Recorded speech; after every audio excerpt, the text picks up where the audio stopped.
प्रिय छात्र छात्राओं, आपने जो पाठ नंबर 3 है उसमें अब तक जनसंख्या के जो प्रमुख घटक, जिसमें आयु संरचना, दूसरा जो ग्रामीण और नगरीय जनसंख्या के बारे में अध्ययन किया। अब हमारा जो तीसरा जो घटक है वो है साक्षरता। साक्षर किसे कहते हैं?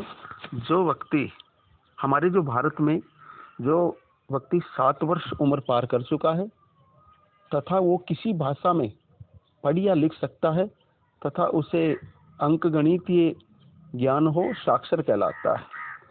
किसी देश में साक्षर जनसंख्या का अनुपात उसके सामाजिक आर्थिक विकास का सूचक होता है, क्योंकि इससे रहन सहन के स्तर, महिलाओं की सामाजिक स्थिति, शैक्षणिक सुविधाओं की उपलब्धता, सरकार की नीतियों का पता चलता है। आर्थिक विकास का स्तर साक्षरता का कारण और परिणाम दोनों ही है। भारत में साक्षरता की जो दर है, जैसे मैंने आपको 7 वर्ष के बारे में बताया, जो किसी भाषा को पढ़ या लिख सकता है, और किसी भी राष्ट्र के लिए जो साक्षरता है वो महत्वपूर्ण होता है। विकास का स्तर साक्षरता से मापा जाता है। जहाँ साक्षरता अधिक होगी वहाँ विकास की संभावनाएं अधिक होती हैं, और जहाँ साक्षरता का स्तर पिछड़ा होता है वहाँ अधिकांश जनसंख्या प्राथमिक व्यवसाय में होती है, इसलिए वहाँ की उत्पादकता बहुत कम होती है। वो पिछड़े राष्ट्र होते हैं। अब हम पढ़ेंगे व्यवसायिक संरचना। जो चौथा घटक है वो है व्यवसायिक संरचना। जैसे व्यवसाय, जो कार्यशील जनसंख्या है अर्थात 15 से 59, ये सभी कार्यशील जनसंख्या के अंतर्गत आते हैं।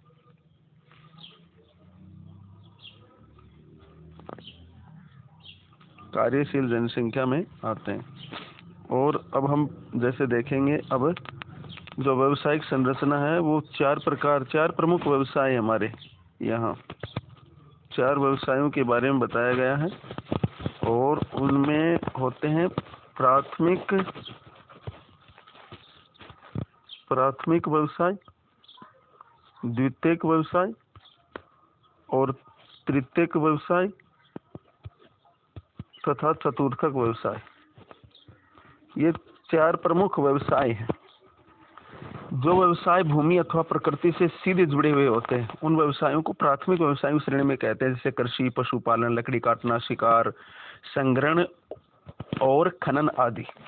द्वितीयक व्यवसाय, प्राथमिक व्यवसायों से प्राप्त जो वस्तुएं हैं उनका रूप, गुण, धर्म बदल करके मानव उपयोगी बनाने की प्रक्रिया को द्वितीयक व्यवसाय कहते हैं।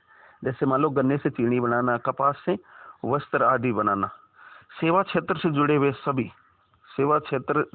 हुए सभी जो व्यवसाय हैं वो तृतीयक व्यवसाय की श्रेणी में आते हैं, जैसे परिवहन, व्यापार, संचार आदि। और चतुर्थक व्यवसाय होते हैं जो उच्च शोध और जो रिसर्च के जो व्यवसाय होते हैं, उच्च शोध अध्ययन के जो व्यवसाय होते हैं, वो सभी वैज्ञानिक उपलब्धियां आदि चतुर्थक व्यवसाय में आती हैं। तो ये थे प्रमुख व्यवसाय। अब आगे हम पढ़ेंगे हमारे जो इस पुस्तक के जो भी महत्वपूर्ण प्रश्न है उनको मैं अगली क्लास में आपको बारीकी से करवाऊंगा। तब तक आप अध्ययन करते रहिए। जय हिंद।